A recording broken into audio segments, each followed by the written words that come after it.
Another school in Texas has opened up to in-person learning. The Winston School, a private school in San Antonio, welcomed students back Tuesday.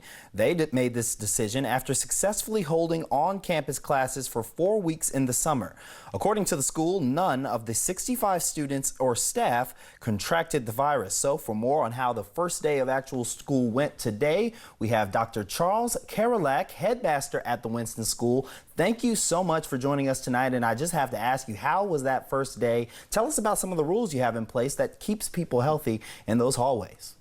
Well, first of all, it was a great day. It was great to see the kids. It was real obvious that they had missed school when everything shut down in March.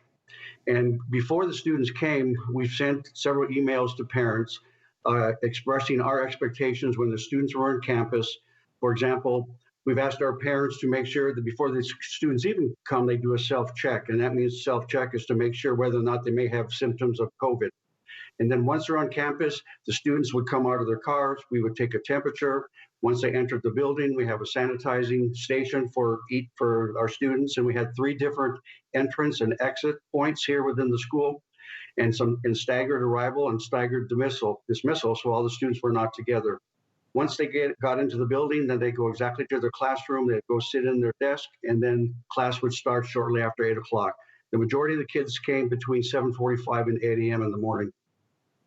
Nice. So it sounds like you're running a pretty tight ship. We understand even though those rules are in place, we have students that opted for in-person learning. How are teachers teaching students in class and at home?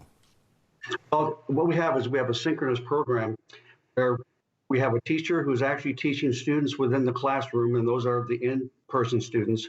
And then we also have those with distance learning. And so they're actually getting in real time what the instruction is with that teacher. So for example, if one of our elementary school teachers has a reading class, and let's say there's 8 kids in the class, well, 4 of them might be in the classroom for in-person learning, and then 4 would be at home. We use a Zoom format, and we also use Google Docs for instruction as well. During the summer, our teachers worked a lot on training to try to perfect the delivery of distance learning.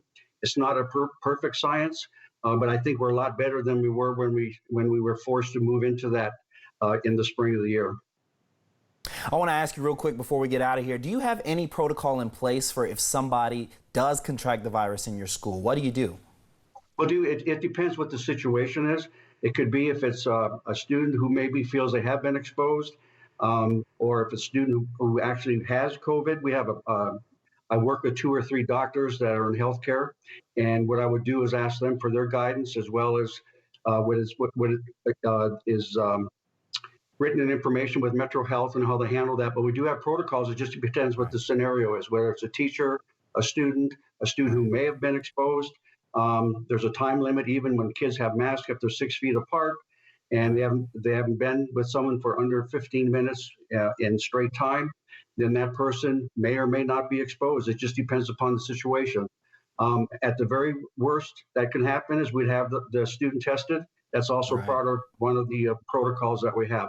Like I said, it just depends upon the scenario, but hopefully we've covered all those bases with our scientific group to make sure that our students are safe, as well as our employees and our teachers.